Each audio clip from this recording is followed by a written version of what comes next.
제자의 모함으로 귀양 갔던 아버지의 사망 소식을 접했다. 죄인 시무달, 유배지 도착 후 석 달 만에 병사. 죄도 없이 돌아가신 우리 아버지의 원수를 어찌 갚을꼬. 처유 씨와 아들 연복의 눈에서 피눈물이 흘렀다. 구독과 좋아요 그리고 알람 설정 부탁드립니다. 재미있고도 좋은 글로 보답하겠습니다. 제1장 서당을 찾아온 젊은이. 조선 제고대국왕 성종이 나라를 다스리던 시절 황해도 재령에 흉년이 들었다. 4월인데도 보리는 시들어 있었고 들판을 걷는 농부들의 얼굴에는 흑빛이 돌았다. 재령 고을 서쪽 고개 아래에서 작은 서당을 운영하는 시무달은 그의 봄 끼니를 잊기 어려운 아이들을 위해서 죽 한 솥을 아침마다 끓였다. 시문장은 아이들이 죽을 먹고 나서야 그를 가르치기 시작했다. 배가 고픈 아이들은 글자가 눈에 들어오지 않는다는 것을 시무달은 오랜 훈장 생활에서 이미 알고 있었다. 그는 늙은이 취급을 받기 시작하는 50 가까운 나이였다. 젊어서 문과 초시를 통과했으나 복시에서 번번이 떨어졌고 결국 벼슬길을 포기하고 고향에 내려와 서당 훈장으로 살고 있었다. 글씨는 고을에서 첫손에 꼽혔고 경전의 이치를 쉽게 풀어내는 솜씨도 빼어났다. 다만 단점이 하나 있었는데 세상 물정에 지나치게 어둡다는 점이다. 모든 사람이 다 자기 같은 줄 알고 사람을 쉽게 믿어버리는 성격을 가지고 있었다. 아내 유씨가 죽솥을 부뚜막에 올려놓으며 말했다. 당신이 끓이는 죽은 어찌 매일 양이 늘고 있네요. 덕분에 우리 집 쌀떡은 하루가 다르게 바닥을 드러내고 있고. 시무달은 멋쩍게 웃었다. 아이들이 좀 많이 왔소. 그랬나요? 유씨는 더 말하지 않았다. 부창부수라 대신 부뚜막 뒤편에서 쌀을 한 줌 더 꺼냈다. 그해 봄 시무달의 서당에 낯선 젊은이가 찾아왔다. 이름은 오성기였다. 나이는 23이었고 황해도 가명의 하급서리 집안 출신이었다. 오성기는 손에 달고 다른 책 2권을 끼고 있었고 눈이 크고 또렷했다. 무릎을 꿇고 절을 올리며 말했다. 스승님의 명성을 듣고 왔습니다. 과거를 준비하고 있사온데 가르침을 받을 수 있겠습니까? 시무달은 그를 반겼다. 가르치는 것이 즐거운 사람이었다. 오성기는 머리가 비상했다. 그를 한 번 보면 바로 외웠고 시무달이 내는 경서풀이도 금방 따라왔다. 무엇보다 스승의 마음을 읽는 데 능했다. 스승의 글씨를 칭송하고 스승의 경애를 정성껏 옮겨 적으며 감탄했다. 그런데 시무달의 아들 심연복은 오성기를 처음 본 날부터 어딘가 마음이 불편했다. 12살 난 연복은 오성기가 아버지 앞에서 책을 읽는 모습을 구석에서 바라보았다. 뭔가 이상했다.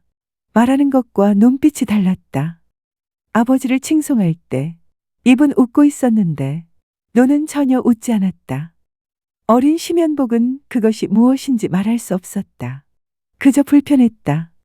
저녁에 어머니 곁에서 말했다. 어머니, 저 사람 이상해요. 유씨가 물었다. 어떻게 이상하냐? 잘 모르겠어요.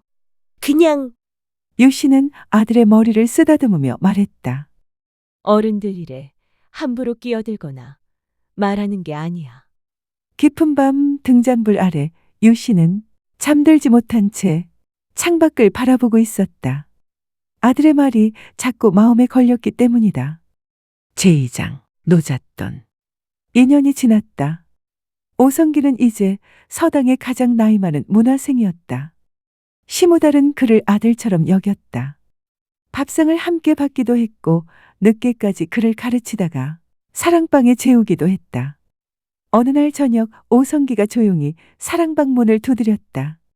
시무달이 들라고 하자 오성기가 들어와 무릎을 꿇고 앉았다. 눈을 내리깔고 있었다. 스승님, 부끄럽습니다만 무엇이 그리 부끄러운가? 한양으로 과거를 보러 가야 하는데 노잣돈이 없습니다. 방 안에 잠시 침묵이 흘렀다. 시무달은 잠시 생각하다 말했다.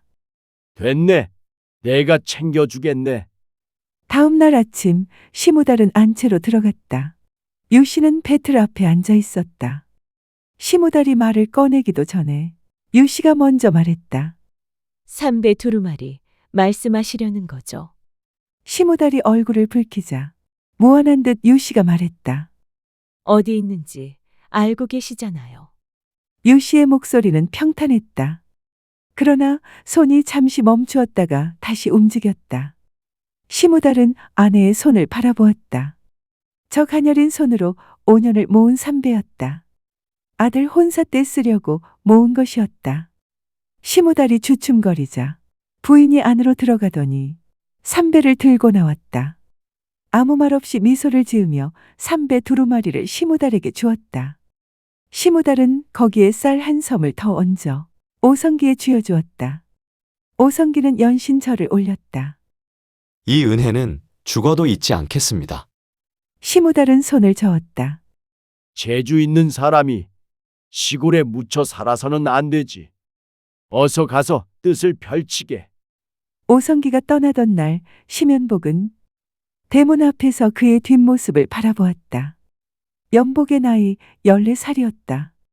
오성기는 떠나면서 한 번도 돌아보지 않았다. 제3장 아버지의 편지. 오성기는 과거에 급제했다. 소식이 들려왔을 때 시무달은 서당 아이들에게 떡을 사 먹였다. 자기 일처럼 기뻐했다. 그 뒤로도 두 사람은 편지를 주고받았다. 시무달은 글씨를 잘 썼고 편지 쓰는 것을 좋아했다. 제자가 한양에서 처음 관직에 나아갔다는 소식을 듣고 시무달은 긴 편지를 썼다. 벼슬살이를 처음 시작하는 제자에게 쓰는 편지였다. 경계하고 격려하는 내용이었다. 그 편지 안에는 이런 구절이 있었다. 관아의 일이란 물이 흐르듯 해야 하는 것이요. 억지로 틀어막으면 둑이 터지는 법이다. 지금 조정의 어른들 가운데는 그 이치를 모르는 분들이 많으니 자네는 섣불리 따르지 말고 자신의 판단을 굳건히 하게. 그저 스승이 제자에게 보내는 평범한 훈계였다. 그러나 그 구절만 떼어내어 읽는다면 누군가에게는 달리 보일 수도 있었다. 오성기는 그 편지를 서랍 깊은 곳에 넣어두었다. 그로부터 2해가 더 지났다. 오성기는 바쁘게 지냈다. 오성기의 편지 답장이 뜸해지더니 어느 해 가을부터 아예 끊어졌다. 시무달은 처음에는 바쁜 탓이겠거니 여겼다. 그러나 해가 넘어가도 소식이 없자 혼자 앉아 오성기가 보낸 마지막 편지를 꺼내 읽었다. 짤막한 내용이었다. 별다른 것도 없었다. 시무달은 편지를 접어 도로 넣으며 혼잣말했다. 국사에 바쁜 것이겠지. 방 밖에서 그 말을 듣고 지나가던 유 씨는 발걸음을 멈추었다가 그냥 걸어갔다. 제4장 변심. 5년 세월이 흘렀다. 그동안 오성기는 한양에서 승승장구했다. 머리가 좋았고 윗사람의 마음을 읽는데 귀신이었다. 호조의 난관으로 시작해 예조로 옮겼다가 마침내 사원부 감찰의 자리까지 올랐다. 사원부는 백관을 감찰하는 곳이다. 권세를 가진 자들과 줄을 대기에 좋은 자리였다. 오성기는 그 자리에서 조정의 공기를 읽었다. 당시 조정에는 권세를 잡은 외척 하나가 있었다. 이름은 밝힐 필요가 없으나 그자가 왕의 총애를 얻으며 요직을 장악해 가고 있었다. 그는 자신의 주변을 충성스러운 자들로 채우고 싶어 했다. 오성기는 그 외척을 찾아갔다. 소인이 충성을 다하겠습니다. 외척은 웃으며 물었다. 충성의 증거를 무엇으로 보이겠소? 오성기는 잠시 생각하다 말했다. 지방에 한 사람이 있습니다. 조정을 비방하는 글을 썼고 그 글이 마침 소인에게 있습니다. 제5장 아버지가 끌려가던 날 아침. 그날은 유달리 날씨가 맑은 날이었다. 시무달은 이른 아침부터 마당을 쓸고 있었다. 겨울이 들어서는 무렵이었고 낙엽이 하룻밤 사이에 소복이 쌓여 있었다. 쓸고 나면 또 날아와 쌓였다. 시무달은 그게 귀찮지 않았다. 마당을 쓰는 동안 머릿속이 맑아지는 기분이 들었다. 안채 부엌에서는 유 씨가 칼질하는 소리가 났다. 반찬을 만들고 국을 끓이고 있는 모양이었다. 아들 심연복은 마루에서 책을 읽고 있었다. 16이니 이제 곧 장가도 가야 하고 과거 시험도 봐야 할 것이다. 마당을 쓸면서 심은장은 아들 생각을 했다. 아버지의 마당 쓰는 소리를 들으며 윤복은 경서 한 줄을 외우고 있었다. 그때 대문이 콱 열렸다. 붉은 옷을 입은 의금부 나장들이 들어왔다. 놀란 시무다리 비지를 멈추자 그중 한 사람이 물었다. 당신이 시무다리요? 그렇습니다. 의금부 명이요. 따라오시오. 시무달은 비를 마당 한 귀퉁이에 기대어 세웠다. 그 동작이 너무 천천히 너무 조심스러워서 심연복은 그것을 보며 나중에 오래 생각했다. 아버지는 그때 이미 알고 있었던 것인지도 몰랐다. 지금 체포되어 간다면 다시는 이 마당에 돌아오지 못할 수 있다는 것을. 유 씨가 안채에서 달려나왔다. 이게 무슨 일이오? 우리 영감이 무슨 죄를? 물러서시오. 의금부 무관이 유 씨의 앞을 막았다. 유 씨는 그 자리에 서서 남편의 등을 바라보았다. 붙잡혀가던 시무달은 대문을 나서면서 딱 한 번 고개를 돌렸다. 심연복과 눈이 마주쳤다. 아버지는 아무 말도 하지 않았다. 그냥 바라보았다. 그리고 걸어갔다. 심연복은 그 눈빛을 평생 잊지 못했다. 슬픈 것 같지도 않았고 두려운 것 같지도 않았다. 그냥 조용했다.